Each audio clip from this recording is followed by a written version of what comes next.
If someone asked you, "What's the greatest product ever made?" what would you say? The automobile? The television? The computer? All of those are excellent products, but there's a far superior product. It performs almost any task. It has unlimited productivity. And it's designed to function indefinitely. Would you like to guess what it is? It's you.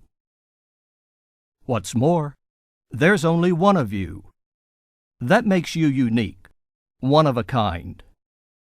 If you had a one-of-a-kind Rolls-Royce or a one-of-a-kind Picasso, would you give it the very best care? Of course you would. Then why would you do any less for yourself? Especially when you have something of far greater value, your life. Your life is far and away your most valuable possession, and yet you don't possess it. It's a gift, a very fragile gift, on loan to you only for as long as you care for it. In order to care for your life, you must care for your health.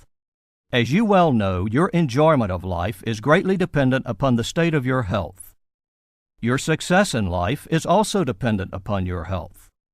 And because your enjoyment of life and your success in life are dependent upon your health, you need to know how you can achieve maximum health.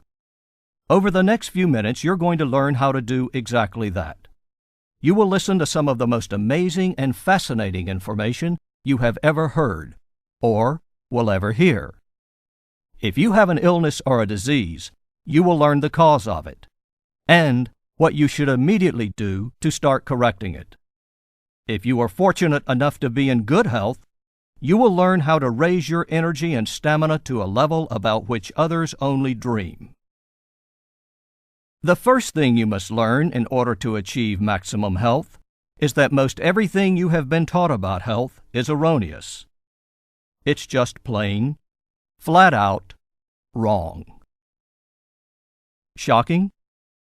People were shocked when they learned the earth wasn't flat. People were also shocked when they learned the earth revolved around the sun. Progress is always shocking. If you doubt that most everything you know about health is erroneous, consider this.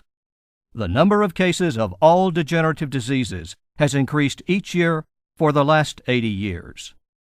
With all of the scientific advances of this century, you'd think we'd be winning the war against disease. But we're losing, and we're losing badly. Why is this? Is it due to a lack of funding for research? No. Is it due to a lack of effort by our brightest minds? No. The continuous regression of our nation's health is due to one reason, and one reason only. Science and medicine believe we live in a chemical universe. And because science and medicine believe we live in a chemical universe, science and medicine are killing us with chemicals. Progress is always shocking.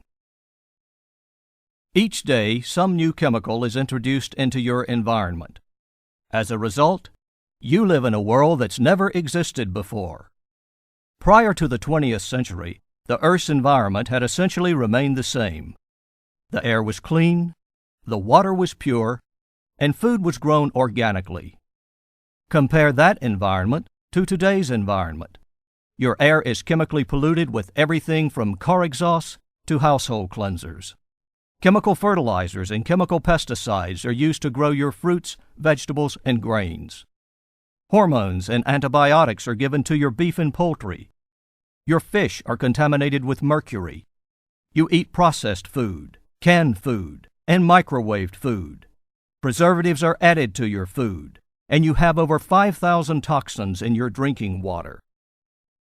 All of those chemicals are having an effect on your health, a devastating effect.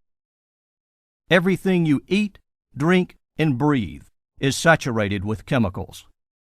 That's why the World Health Organization and the National Cancer Institute estimate that 60 to 80% of all cancers are caused by the food you eat, the water you drink, and the air you breathe.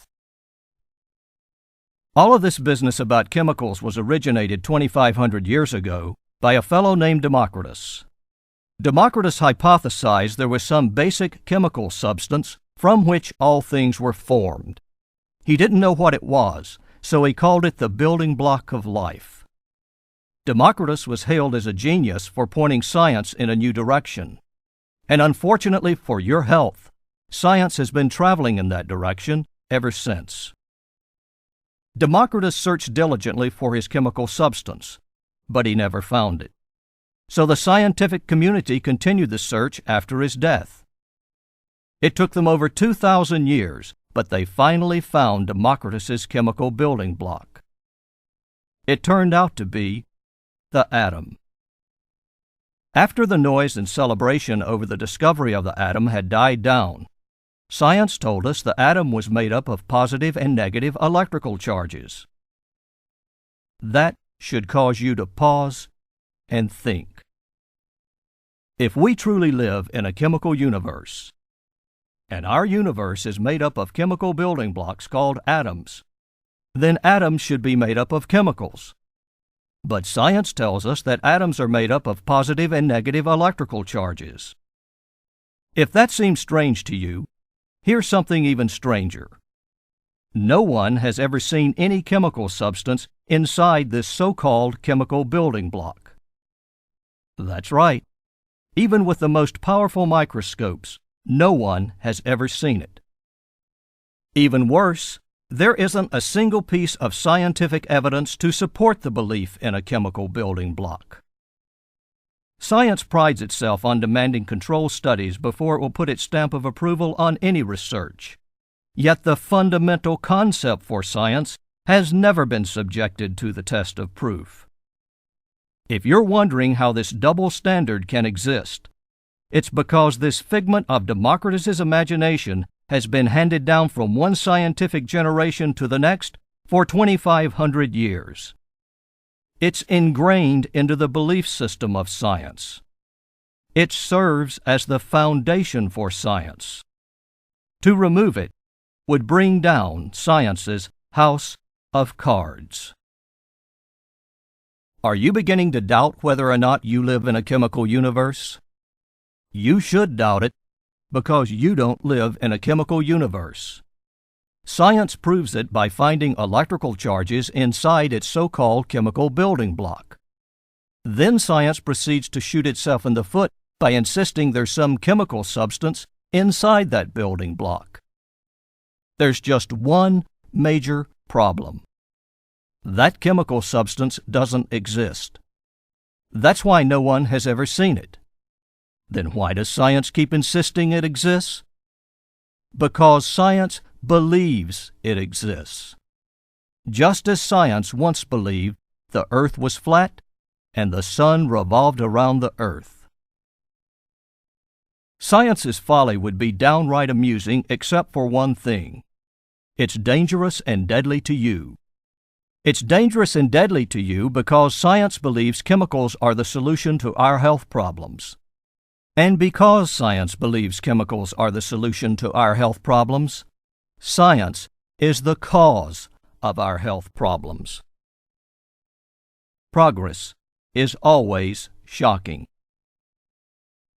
Science isn't alone in its belief in a chemical universe. Medicine also believes in a chemical universe.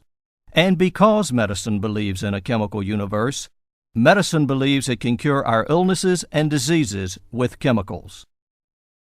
If chemicals are the solution to our health problems, then why is the health of our nation getting worse each year? As you have just learned, the number of cases of all degenerative diseases has increased each year for the last 80 years. 100 years ago, heart disease was relatively unknown. Now it's the number one killer, accounting for 50% of all deaths. 30 years ago, we had no Alzheimer's, yet by the year 2010, it's estimated that 50% of all people who reach the age of 70 will have some form of Alzheimer's. Between 1960 and 1982, the cancer rate doubled. In case you think it's improved since then, the New England Journal of Medicine recently suggested that science and medicine should look for ways to prevent cancer since they've been so unsuccessful at curing it. To continue, during the last 30 years, there's been a 700% increase in the number of diabetes patients. During that same period, the number of people suffering from kidney stones doubled. Between 1980 and 1994, the number of asthma patients also doubled. In the past 2 decades alone, more than 30 new diseases have been discovered. Is this medical progress? Would this persuade any rational person to believe that chemicals are the solution to our health problems? Do you think you're smarter than God? If you think that's a foolish question, pause for a moment and realize that what we think and what we do can be very different. None of us think we're smarter than our Creator, yet we live our lives as though we think we're smarter. Consider this. God made the universe a long time ago. The laws that govern the universe today are the same laws that governed the universe then. Those laws haven't changed, but over the last 100 years, we certainly have, and therein lies our problem. The proliferation of degenerative diseases during the 20th century is a direct result of ignoring the most fundamental law of the universe. That law states that our universe is electrical. If the concept of an electrical universe seems strange to you, remember the evidence. All science found inside its so-called chemical building block was electrical charges. If you need additional proof, think back to chemistry class. How did you solve those chemical equations? Did you move little pieces of chemical substances around?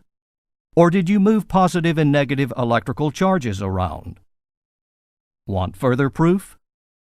The chemical equation for water is H2O, 2 atoms of hydrogen and 1 atom of oxygen. Hydrogen is an explosive gas. Oxygen is the essential element in burning. Put the two together and you have a catastrophe. Is water a catastrophe? Only when you drown in it. Are you beginning to see how science is shaping its data to fit its belief in a chemical universe? Our universe is electrical. Since you live in our universe, that means you are electrical. And because you are electrical, your health is completely dependent upon the electrical information you put into your body. Everything you eat, drink, and breathe is electrical information. If it helps you understand better, we'll call it electrical nutrition. Everything you eat, drink, and breathe is electrical nutrition. It's just a matter of whether you're eating, drinking, and breathing correct electrical nutrition or incorrect electrical nutrition.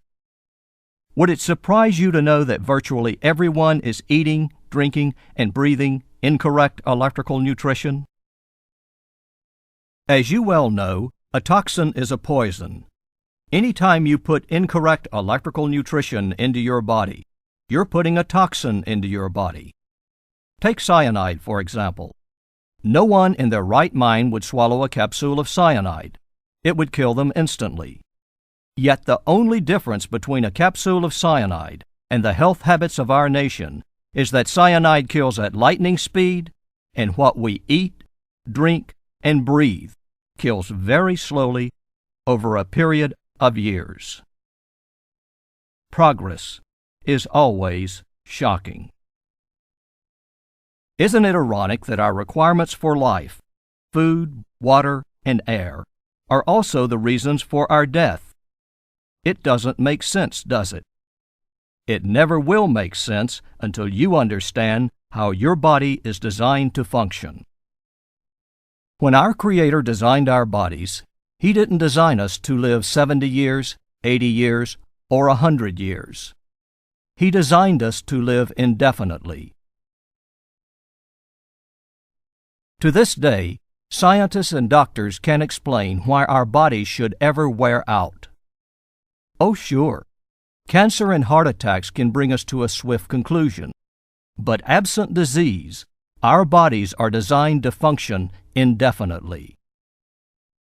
Old age is not a disease. Old age is the result of illness and disease. And illness and disease are the result of putting incorrect electrical nutrition into your body. The question you should be asking yourself is, where do I find correct electrical nutrition?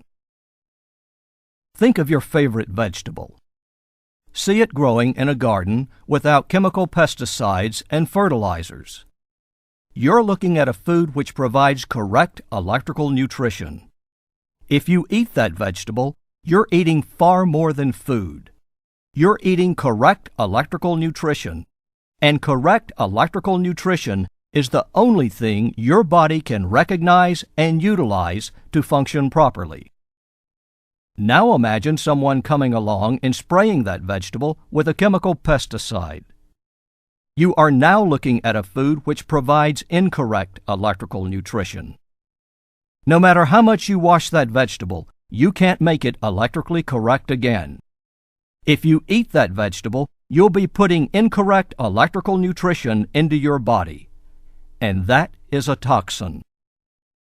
When you consider that almost all of your fruits, vegetables, and grains are grown with chemical fertilizers and pesticides, you can imagine how many toxins you're putting into your body on a daily basis. And we haven't even begun to cover your other food sources, such as meat, fish, poultry, and water, not to mention your unlimited sources of junk food.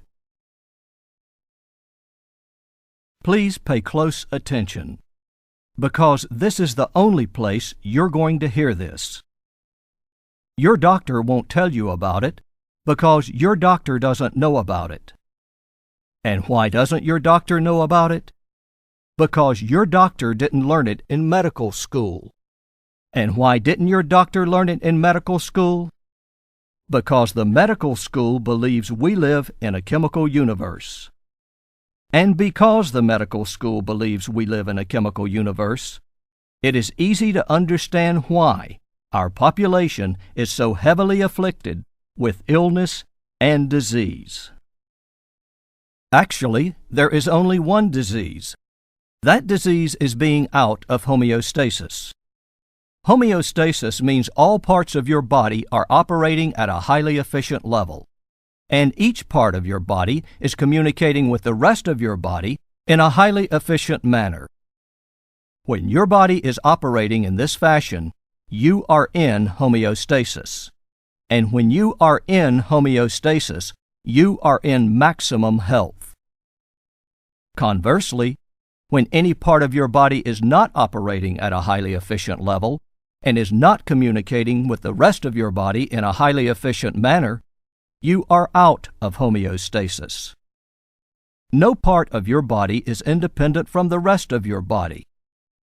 All parts of your body are dependent upon all other parts of your body for proper functioning, and as a result, anything that affects one part of your body affects the rest of your body. Think of when you have a fever. Is your fever located only in your head, or your stomach, or your chest? No, it's located in all of those areas, because when you have a fever, you have a fever throughout your entire body. A fever is only one of many examples of your body being out of homeostasis.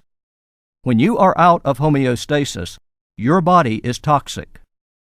As you have just learned, toxins are the result of putting incorrect electrical nutrition into your body. And incorrect electrical nutrition is the only thing that can cause your body to be out of homeostasis. All illnesses and diseases are examples of your body being out of homeostasis. That statement is so important, it bears repeating. All illnesses and diseases are examples of your body being out of homeostasis. colds, flu, arthritis, sinusitis, colitis, heart disease, cancer, muscular dystrophy, AIDS, diabetes, Alzheimer's, chronic fatigue syndrome, carpal tunnel syndrome, multiple sclerosis, lupus, leukemia, and every illness and disease you've ever heard of are examples of your body being out of homeostasis. Your body can only be in homeostasis if it's receiving the proper information. The source of that information is deoxyribonucleic acid. If you watch the OJ trial, you know it as DNA. It's your DNA that tells your body what to do. It's your DNA that tells your body how to function. Your body can't function properly without the proper information from your DNA. Likewise, your DNA also needs information to function properly. Would you like to guess where your DNA gets its information? From the electrical nutrition you put into your body. It goes like this. When you put correct electrical nutrition into your body, it goes to your DNA. Your DNA recognizes that nutrition as being electrically correct. So your DNA takes that electrically correct information and uses it to provide your body with the information it needs so that your body can detoxify itself and function properly. Again, you put correct electrical nutrition into your body. It goes to your DNA. Your DNA recognizes that nutrition as being electrically correct. So your DNA takes that electrically correct information and uses it to provide your body with the information it needs so that your body can detoxify itself and function properly. When you put incorrect electrical nutrition into your body, you're giving your DNA information it doesn't understand. So how can you expect your DNA to give your body the information it needs so that your body can detoxify itself and function properly? In addition, you're putting toxins into your body. And by now, you're all too aware of the danger in doing that. Our forefathers didn't have most of the degenerative diseases we have today because they didn't have the chemicals we have today. There were 5 major ways by which they avoided chemicals. First, they didn't breathe the polluted air we breathe today. Second, they grew their own food organically and ate it fresh from the earth. Third, they drew their own water from a deep well or a spring. The fourth reason is they didn't take over-the-counter drugs or prescription drugs. The fifth reason is they didn't take nutritional supplements. Progress is always shocking. For years, we believed that nutritional supplements were helping us solve our health problems. In reality, nutritional supplements are compounding our health problems.